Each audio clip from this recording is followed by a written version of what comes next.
Bonjour à toutes et à tous et bienvenue sur ma chaîne YouTube pour une nouvelle vidéo à destination de la classe de 6e. Il s'agit d'un cours de géographie qui s'intitule Les métropoles et leurs habitants.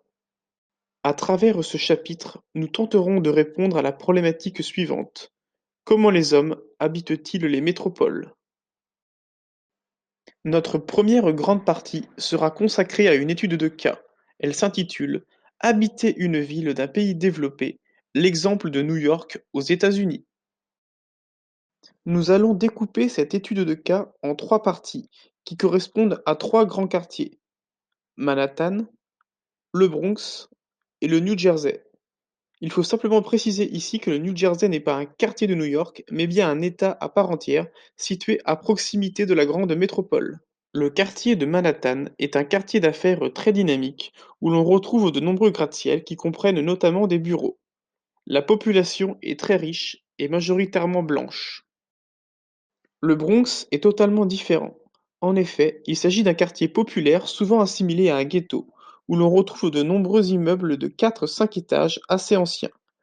La population est assez pauvre et majoritairement noire ou hispanique. Le New Jersey est composé de nombreux quartiers résidentiels avec des pavillons individuels. La population est majoritairement blanche et assez riche. Place désormais à notre deuxième étude de cas, celle sur Lagos, la ville la plus peuplée du Nigeria. De nombreux habitants de la ville de Lagos ne peuvent se permettre d'habiter dans le centre-ville, et vivent donc en périphérie. C'est pour cela que les embouteillages sont très nombreux.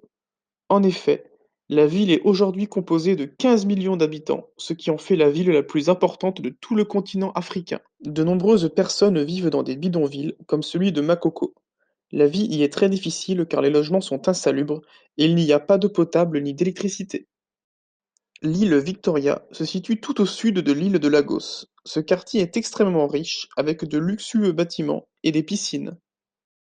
Le centre-ville de Lagos est constitué d'un quartier des affaires et d'une zone plus ancienne constituée notamment de vieux immeubles d'habitation.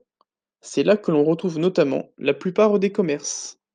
Après nos deux études de cas, nous passons directement au grand 3 qui s'intitule Habiter une métropole dans un monde de plus en plus urbanisé. Nous verrons dans une première sous-partie que la forte croissance urbaine entraîne une attraction des métropoles. L'urbanisation est un phénomène qui touche tous les continents, puisqu'aujourd'hui plus de la moitié des habitants de la Terre vivent en ville. Les villes des pays émergents accueillent de plus en plus d'habitants en raison d'un fort exode rural. Le phénomène n'est pas près de s'arrêter, puisqu'on prévoit que les citadins atteindront 2 tiers de la population mondiale en 2050. Le centre-ville accueille les monuments anciens, les activités culturelles et les quartiers d'affaires composés de gratte-ciel. Autour, on retrouve des banlieues riches ou pauvres, avec des zones industrielles, des centres commerciaux et des quartiers d'habitation. Les paysages des banlieues varient selon le niveau de développement du pays.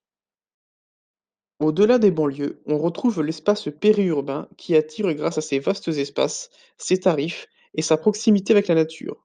Ce phénomène se nomme l'étalement urbain ou bien encore la périurbanisation. Dans cette deuxième sous-partie, nous allons voir que les métropoles sont des espaces de diversité. Les métropoles concentrent les activités dans de nombreux domaines, ce qui attire énormément d'habitants. On y retrouve des lieux politiques de commandement, des lieux économiques synonymes d'emploi, et des lieux de culture et de loisirs.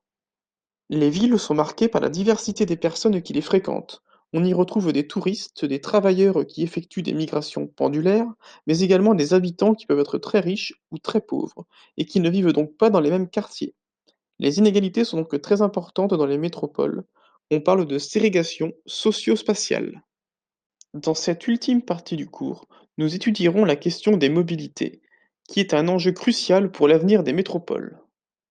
La multitude de déplacements dans les villes entraîne de très nombreux problèmes, notamment écologiques. En effet, les embouteillages polluent énormément et affectent la santé des citadins, mais également celle de la planète. Les villes tentent de plus en plus de réduire les nuisances pour améliorer la vie des habitants.